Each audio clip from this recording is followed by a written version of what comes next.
Hi friends, അപ്പോൾ നമ്മൾ ചർച്ച ചെയ്യാൻ പോകുന്നത് കേരള പ്രൊഡ്യൂസേഴ്സ് സംഘടന ഓരോ സിനിമകളുടെ 2025 ജനുവരിയിൽ റിലീസായ ഓരോ സിനിമകളുടെയും ബഡ്ജറ്റും അതിൽ എത്ര രൂപ ആണ് ഷെയറായിട്ട് കേരള ഷെയറായിട്ട് പ്രൊഡ്യൂസേഴ്സിൻ്റെ കയ്യിൽ കിട്ടിയത് എന്നുള്ളൊരു കണക്ക് അവർ വെളിയിട്ടിട്ടുണ്ടായിരുന്നു. അതിൽ മെയിനായിട്ട് നമുക്ക് നോക്കാനുള്ളത് Dominic and the ladies purse എന്ന് പറയുന്ന സിനിമയുടെ ബഡ്ജറ്റാണ്. ഇവരത് 19 കോടി രൂപ എന്നാണ് ഇതിൽ വെളിയിൽ വിട്ടിരിക്കുന്നത്. 19 കോടി രൂപ അവർക്ക് മുതൽ മുടക്കായപ്പോൾ അവർക്ക് വെറും 4.25 കോടി രൂപയാണ് കേരള തിയേറ്റർ കളക്ഷനായിട്ട് വെളിയിൽ വന്നിരിക്കുന്നത്. അപ്പം നമുക്ക് പ്രൊഡ്യൂസേഴ്സ് സംഘടന വെളിയിട്ട കണക്കായതുകൊണ്ട് നമുക്ക് ഉറപ്പായിട്ട് ഇത് വിശ്വസിച്ചേ പറ്റുള്ളൂ. കാരണം എന്താണെന്ന് വെച്ചാൽ നമുക്കിപ്പോൾ വെളിയിലൊക്കെ സൈറ്റിൽ കാണാൻ സാധിക്കുന്നത് വെറും 12 കോടി രൂപയാണ് ഡൊമിനിക് ആൻഡ് ലേഡീസ് പേഴ്സിൻ്റെ ബഡ്ജറ്റ് ഇതാണ് നമുക്ക് കാണാൻ സാധിക്കുന്നത്. അപ്പം നമുക്ക് 19 കോടി രൂപയാണ് അതിൻ്റെ ബഡ്ജറ്റ് എന്ന് കേരള പ്രൊഡ്യൂസേഴ്സ് അതിൻ്റെ ലിസ്റ്റ് വെളിയിട്ടിരിക്കുകയാണ്. അപ്പം നമുക്കത് വിശ്വസിച്ചേ പറ്റുള്ളൂ. കാരണം നമുക്ക് വേറെ ആരും പറയാം കൊച്ചിൻ്റെ അച്ഛൻ ഇതാണെന്ന് കൊച്ചിൻ്റെ അമ്മയോ കൊച്ചിൻ്റെ അമ്മയാണത് പറയേണ്ടത്. കൊച്ചിൻ്റെ അമ്മയാണ് പ്രൊഡ്യൂസർ പറയുകയാണ് അതിന് ബഡ്ജറ്റ് 19 കോടി രൂപയാണെന്ന് പറഞ്ഞാൽ നമുക്കത് വിശ്വസിച്ചേ പറ്റുള്ളൂ. അപ്പോൾ പ്രൊഡ്യൂസേഴ്സ് സംഘടന എന്ന് പറയുമ്പോഴത്തേക്കും നമ്മളൊരു കാര്യം ആലോചിക്കണം. ഡൊമിനിക് ആൻഡ് ദി ലേഡീസ് പേഴ്സിൻ്റെ പ്രൊഡ്യൂസർ ആരാണ്? പ്രൊഡ്യൂസർ മമ്മൂട്ടി കമ്പനിയാണ്. മമ്മൂട്ടി കമ്പനി തന്നെയായിരിക്കും ഇവർക്ക് കണക്ക് കൊടുത്തത് ഇത്ര രൂപയാണ് അതിൻ്റെ പ്രൊഡക്ഷൻ കോസ്റ്റ് എന്ന്.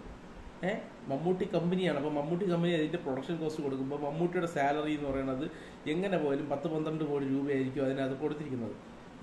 അങ്ങനെ ഇവർക്ക് കൊടുക്കുള്ളൂ. കാരണം ഇവർക്ക് തിയേറ്ററുകാർക്ക് കൊടുത്ത അല്ലെങ്കിൽ പ്രൊഡ്യൂസർ ഇതിൻ്റെ അസോസിയേഷന് കൊടുത്ത ഒരു കണക്കായിരിക്കും അവർ. എങ്ങനെ പോയാലും അവരത് വലിയൊരു കണക്ക് കൊടുക്കുമ്പോഴത്തേക്കും മമ്മൂട്ടിയുടെ സാലറി എന്ന് പറയുന്ന ഒരു വലിയൊരു എമൗണ്ട് അതിനകത്ത് ആഡ് ചെയ്തിട്ടായിരിക്കണമല്ലോ അത് കൊടുത്തിരിക്കുന്നത്. അപ്പം അവർ 19 കോടി രൂപ, നമുക്കിപ്പോൾ 19 കോടി രൂപ തന്നെയാണ് ബഡ്ജറ്റ് എന്ന് തന്നെ വയ്ക്കുക. വേറെ കണക്കിലോട്ടും വേറെ ഇല്ല 12 കോടിയേ ഉള്ളൂ എന്നൊന്നും ഞാൻ പറയുന്നില്ല. 19 കോടി രൂപ തന്നെയാണ് ബഡ്ജറ്റ്, അവിടെ നമുക്ക് ഉറപ്പിച്ചു. എന്നാൽ 4.25 കോടി രൂപ മാത്രമാണ് ഇതിൻ്റെ കേരള തിയേറ്റർ ഷെയറായിട്ട് വന്നത്. കേരള തിയേറ്റർ ഷെയർ മാത്രമല്ല ഈ ഒരു പ്രൊഡ്യൂസറിൻ്റെ കയ്യിൽ കിട്ടുന്നത് നമ്മുടെ ഓവർസീസ് റൈറ്റ്. ഓവർസീസ് റൈറ്റ് എങ്ങനെ പോയൊരു മമ്മൂട്ടി ചിത്രത്തിന് 9 കോടി രൂപ 10 കോടി രൂപയ്ക്കകത്ത് ഓവർസീസ് റൈറ്റ് കിട്ടും. അവിടെ കളക്ഷൻ എത്രയോ ആകട്ടെ, മമ്മൂട്ടിയുടെ ഈ ഇപ്പോൾ അടുത്തിറങ്ങിയ സിനിമകളുടെ ഇത് വെച്ചിട്ടായിരിക്കും അവർ ഓവർസീസ് റൈറ്റ് തീരുമാനിക്കുന്നത്. എങ്ങനെ പോയാലും ഒരു 5-6 കോടി രൂപയെങ്കിലും കിട്ടാതിരിക്കില്ലല്ലോ. ഇനിയിപ്പോൾ നിങ്ങൾ പറയും 1 കോടിയോ 2 കോടിയോ എന്ന് പറയുമോ എന്ന് എനിക്കറിയണ്ട. 5 കോടി രൂപയെങ്കിലും 5 കോടി വെച്ചാൽ പോലും ഇത് 10 കോടി രൂപ ഇത് മാത്രമായി. പിന്നെ ഇത് കേരളത്തിൽ മാത്രം കിട്ടിയ പൈസയാണ്. അപ്പം ബാക്കിയുള്ള സംസ്ഥാനങ്ങളിൽ നിന്ന് കിട്ടിയത് എങ്ങനെ പോയാലും 1 കോടി രൂപയെങ്കിലും വയ്ക്കാം നമുക്ക്. അങ്ങനെ നോക്കിയപ്പോലും 11 കോടി രൂപ എത്ര ദിവസത്തെ കണക്കാണ് എടുത്തതെന്ന് നമുക്ക് അറിഞ്ഞു. ഇപ്പോഴും ഡൊമിനിക് ആൻഡ് ലേഡീസ് പേഴ്സ് ഓടിക്കൊണ്ടിരിക്കുകയാണ്. അപ്പോൾ ഇവർക്ക് 4.25 കോടി രൂപ പറഞ്ഞ് ചിലപ്പോൾ ആദ്യത്തെ ഒരാഴ്ചത്തെ കളക്ഷനായിരിക്കും. കാരണം ഇവരുടെ ഈ ലിസ്റ്റ് നോക്കിക്കഴിഞ്ഞാൽ നമുക്ക് മനസ്സിലാവും മിക്ക സിനിമകളുടെയും തിയേറ്റർ ഷെയർ ഇവർക്ക് ലഭ്യമല്ല, ഇതിൻ്റെ ബഡ്ജറ്റ് ഇവർക്ക് ലഭ്യമല്ല എന്നുള്ള രീതിയിലാണ് ഇവർ കണക്ക് കൊടുത്തിരിക്കുന്നത്. അപ്പോൾ ഈ പ്രൊഡ്യൂസേഴ്സ് സംഘടന തന്നെ അവർ പറയുകയാണ് അവർക്ക് ബഡ്ജറ്റ് ലഭ്യമല്ല, അവർക്ക് കളക്ഷൻ്റെ എമൗണ്ട് ലഭ്യമല്ല എന്നവർ പറയുമ്പോൾ അതിൻ്റെ കണക്കുകൾ എത്രത്തോളം വിശ്വസനീയമാണെന്ന് പറയാൻ സാധിക്കുന്നില്ല.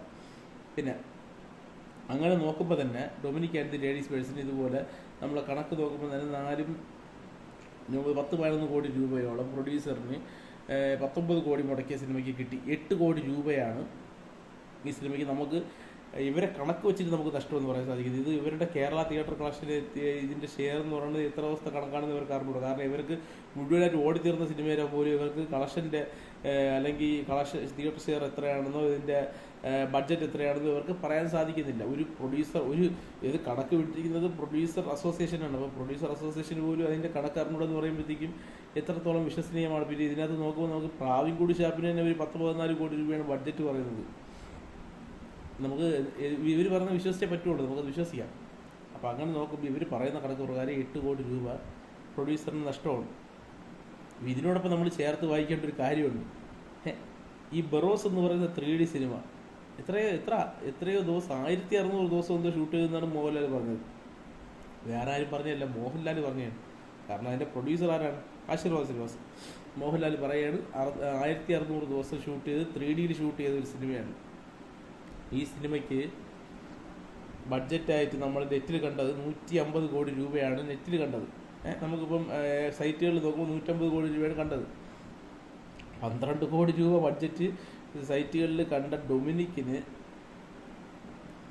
ഇവർ പറയുന്ന 19 കോടിയാണെങ്കിൽ 150 കോടി ബഡ്ജറ്റ് പറയുന്ന ബറോസിന് എത്ര രൂപയായിരിക്കും യഥാർത്ഥ ബഡ്ജറ്റ് നമുക്കത് 200 കൊണ്ടുപോകണ്ട, നമുക്ക് 150 തന്നെ നിർത്താം.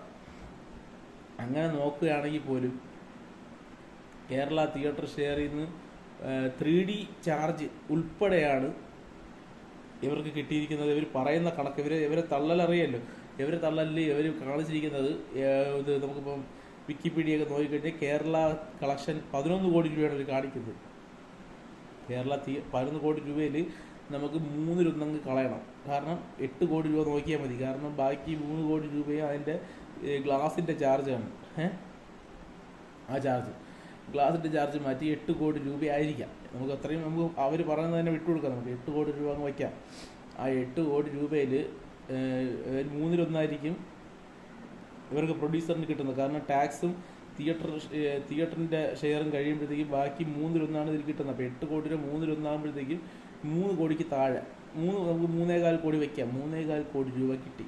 150 കോടി ബഡ്ജറ്റുള്ള സിനിമയ്ക്ക് 3.25 കോടി രൂപയാണ് പ്രൊഡ്യൂസറിന് തിയേറ്റർ ഷെയറായിട്ട് കിട്ടിയെന്ന് ആലോചിക്കുമ്പം 19 കോടി മുടക്കി 10-11 കോടി രൂപ ഇത് പ്രൊഡ്യൂസറിന് കിട്ടിയ സിനിമയ്ക്ക് ഇതിനോടൊപ്പം ഞാൻ ഒരു കാര്യം പറയാം. ഈ ഹൈദരാലി എന്ന് പറയുന്ന ഒരാൾ നമുക്കറിയാം, നിങ്ങൾക്ക് എല്ലാവർക്കും അറിയാം, സിനിമ മേഖലയായിട്ട് അടുത്ത് നിൽക്കുന്ന ഒരാളാണ്. പ്രിയ മാധ്യമപ്രവർത്തകരാണ് പുള്ളി. ഇന്നലെ ഇതിനെക്കുറിച്ചൊരു വീഡിയോ ഇട്ടിട്ടുണ്ട്. ഞാൻ എൻ്റെ ഫസ്റ്റ് കമൻറ്റായിട്ട് ആ വീഡിയോയുടെ ലിങ്ക് പിൻ ചെയ്യാം. അതിനകത്ത് പുള്ളി ഇതേപോലെ കണക്കെല്ലാം പറഞ്ഞിട്ട് പുള്ളി ഇത് പറയുകയുണ്ടായി. Dominic and the ladies person എന്ന് പറയുന്ന സിനിമ എല്ലാ ബിസിനസ്സുകളിലും കൂടെ സിനിമ ലാഭമാണ്, സിനിമ നഷ്ടമല്ല എന്ന് പുള്ളി എടുത്ത് പറയുന്നൊരു വീഡിയോയുടെ താഴെ കമൻ്റ് ഇടാം.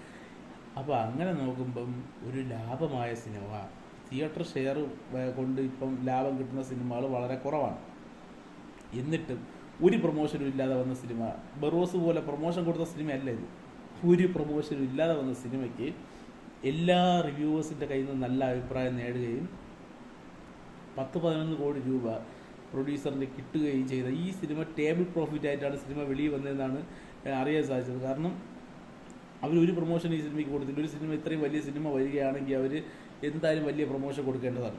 അവരതുപോലും കൊടുത്തില്ല. എല്ലാ റൈറ്റും വിറ്റ് പോയതാണ്. എനിക്ക് തോന്നുന്നു നെറ്റ്ഫ്ലിക്സാണ് എൻ്റെ പാർട്ട്ണറാണെന്ന് തോന്നുന്നു.